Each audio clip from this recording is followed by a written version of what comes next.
ከኢራን የተሰማው ዜና በርካቶችን አስደንግጧል። እስራኤል በኢራን ናታንዝ የኒውክሌር ማብላያ ማዕከል ላይ በፈጸመችው የአየር ጥቃት በማዕከሉ ውስጥ የኒውክሌር ጨረራ አፈትልኮ ሳይወጣ እንዳልቀረ የኢራን የአቶሚክ ኢነርጂ ድርጅት አስታውቋል።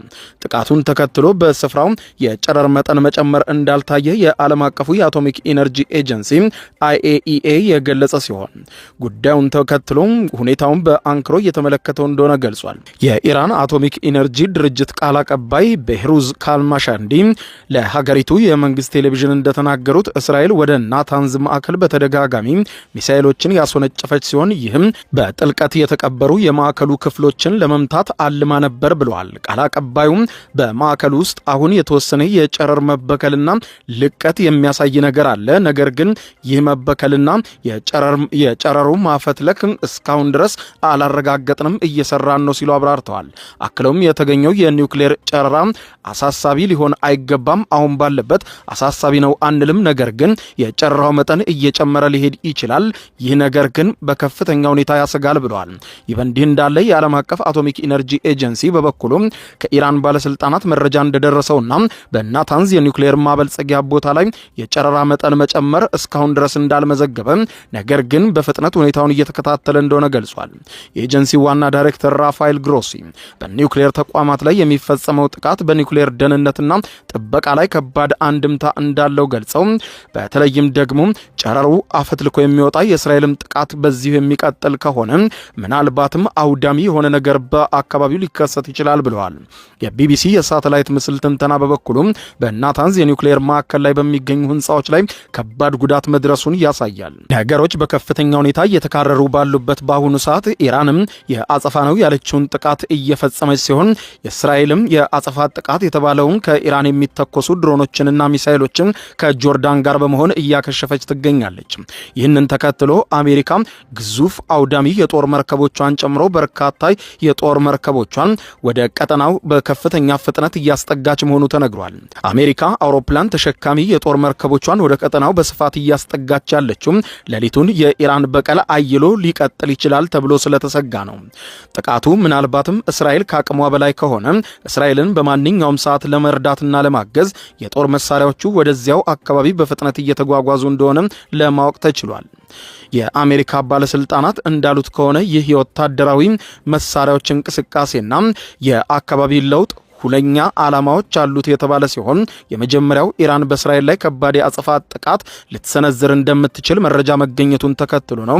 ይህ ሌሊት ወሳኝ ነው ብለዋል። ግዙፏ የአሜሪካ የጦር አውሮፕላን ተሸካሚ USS ቶማስ ሆንደር የተሰኘችው መርከብ ከሜዲትራኒያን ባህር ወደ ምስራቃዊ ሜዲትራኒያን በፍጥነት እንድትንቀሳቀስ ትዕዛዝ ደርሷታል።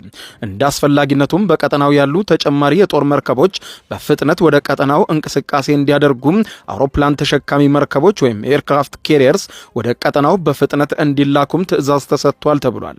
ይህ እርምጃ ዩናይትድ ስቴትስ በቀጥታ በግጭት ውስጥ ለመግባት ያደረገችው እንቅስቃሴ አይደለም በማለት የአሜሪካ ባለስልጣናት ያሳወቁ ሲሆን ነገር ግን በቀጠናው በአሜሪካ ጥቅም ላይ የሚያነጣጥር ጥቃት ካለ ጥቃቱን ለመቀላቀል ነው ብለዋል። ዩናይትድ ስቴትስ በእስራኤል ጥቃት ውስጥ እንደሌለችበት ብትገልጽም ኢራን የአሜሪካን ጥቅም ወይም የጦር ሰፈሮችን ኢላማ እንዳታደርግ ግን አስቀድማ ማስጠንቀቋ አይዘነጋም።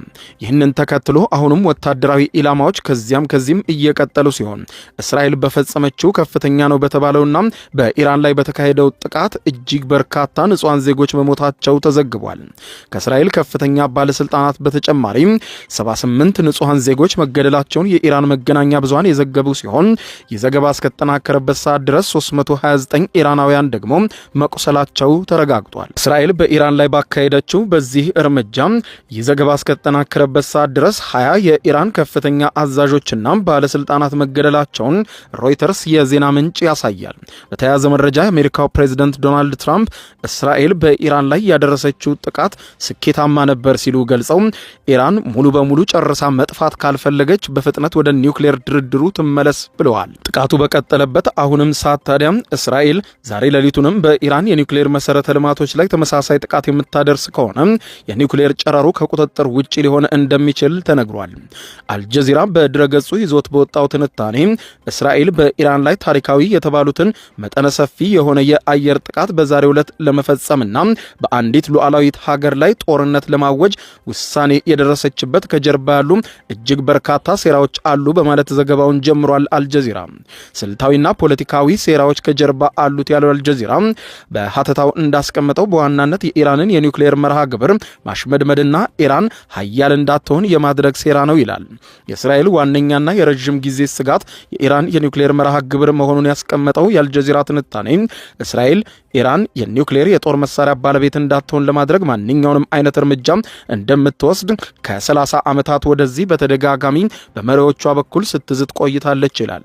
የአልጀዚራ ትንታኔ እንደሚያመለክተው የእስራኤል የስለላ ድርጅቶች ኢራን የኒውክሌር የጦር መሳሪያ ለመስራት የሚያስችልትን የቴክኖሎጂ ገደብ ልታልፍ መቃረቧን ወይም የኒውክሌር የጦር መሳሪያ ልትታጠቅ ጫፍ መድረሷን የቀናት ደረጃ ብቻ ሲቀራት ለማስጣል የተወሰነ ውሳኔ ነው ብሎታል።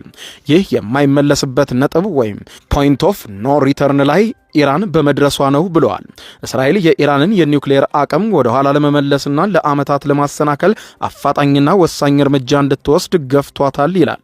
ጥቃቱ የኢራንን ቁልፍ የዩራኒየም ማበልጸጊያ ማዕከላት፣ የሳይንቲስቶች አውታረ መረብና የማምረቻ ተቋማት ላይ ኢላማ ያደረገ ጥቃት ነው የተሰነዘረው ብሏል።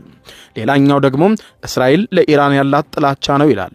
የእስራኤል ቁልፍ ግብ ኢራን በመካከለኛው ምስራቅ ያስፋፋችውንና በእስራኤል ላይ የነገሰውን ጥላቻ ማስወገድ ነው። ይህንን የምታደርገው ደግሞ ኢራንን ስታሽመደምድ ነው ይላል። ይህ መረብ በሊባኖስ የሚገኘውን ሄዝቦላ፣ በየመን ያሉትን ሁቲዎች፣ በሶሪያና በኢራቅ የሚንቀሳቀሱ ኢራን ታስታጥቃቸዋለች የሚባሉ ታጣቂ ቡድኖችን በሙሉ ለማሽመድመድ ዋና አስታጣቂ ኢራንን መምታት ትፈልግ እንደነበረና ኒውክሌሩ መምቻ ሰበብ እንደሆናት ያመለክታል። የአልጀዚራ ጽሑፍ እንደሚያብራራው ከሆነ እስራኤል በኢራን ላይ ቀጥተኛና ከባድ ጥቃት በመፈጸም ለነዚህ ቡድኖች ደጋፊያቸውና መሪያቸው የማይደፈር አይደለም የሚል ግልጽ መልእክት ለማስተላለፍ ፈልጋ ነው ይላሉ። ጥቃቱ የኢራንን ወታደራዊ አመራርና የሎጂስቲክስ አቅም በመምራት ለነዚህ ቡድኖችም የምታደርገውን ድጋፍ የማስተጓጎል ዓላማም ነበረውም ተብሏል። ሌላኛው እስራኤል በዚህ ጥቃት ማሳካት የምትፈልገው ደግሞ የጠፋው የመከላከያ የበላይነቷን መልሶ ማረጋገጥ ነበር። በቅርብ ዓመታት በተለይም ከጥቅምት 7ቱ የሐማስ ጥቃት በኋላ የእስራኤል የማይደፈር ኃይል በሚል ሲሞካሽ የነበረው የመከላከያ ኃይሏ ክብሩን ተንኮታክቶ ቆይቷል። ሐማስም በፈጸመው ድንገተኛና አውዳሚ በነበረው ጥቃትም እስራኤል የምትደፈር ሀገር መሆኗን ያሳየ ሲሆን የእስራኤል የስለላም ሆነ የጥበቃ ኃይል የላላ መሆኑን ለዓለም አጋልጧት ነበር። አልጀዚራ በትንታኔውም ላይ እንዳስቀመጠው በኢራን ላይ የተፈጸመው መጠነ ሰፊ ጥቃት የእስራኤል የመከላከል አቅምና የበላይነትን መልሶ ለማረጋገጥ ያለመበት ነው በማለት የተገለጸ ሲሆን ይህ ማለት እስራኤል ሕልውናዋን የሚፈታተን ቀይ መስመር ሲታለፍ ምን ያህል ከባድና አውዳሚ እርምጃ መውሰድ እንደምትችል ለኢራን ብቻ ሳይሆን በቀጠናው ላሉ ለኢራን ደጋፊዎችም ለማሳየት ያሰበችው ድፍረት የተሞላበት ጥቃትና ከአቅሟ በላይ የሆነ ነገር ከተከሰተ ደጋፊዋ አሜሪካን ከኋላ አድርጋ የወሰደችው እርምጃ ነው ብለዋል። መገናኛ ብዙሃን በአሁኑ ሰዓት የሚያወጡት ዘገባዎች እንደሚያሳየው ከሆነ ሌሊት በእስራኤል ላይ ሊፈጸም የሚችለው ጥቃት አውዳሚና ሁሉን አቀፍ ሊሆን ይችላል በማለት ይተነበያሉ። በተለይም በሌሊቱ ኢራን ልትወስደው የምትችለው እርምጃ ብቻዋን ሳይሆን እንደ ሁቲ፣ ሄዝቦላ ካሉ በቀጠናው ላይ ካሉ ኃይሎች ጋር በመተባበር እጅግ መጠነ ሰፊ የሆነ ጥቃትን በእስራኤል ላይ ልትወስድ ትችላለች ተብሎ ተሰግቷል። ለዚህም ነው አሜሪካ የጦር መርከቦቿን ጨምሮ ወደዚያው ኃይሏን ማስጠጋት ያስፈልጋል። እስራኤል በዛሬው ዕለት የጀመረችው በኢራን ላይ የከፈተችው ጦርነት ለቀጣይ 14 ቀናት የታቀደ ሲሆን ለሚቀጥለው 14 ቀናት የተለያዩ የኢራን አካባቢዎችን ለማፈንዳት እቅድ እንዳላትም ከወዲሁ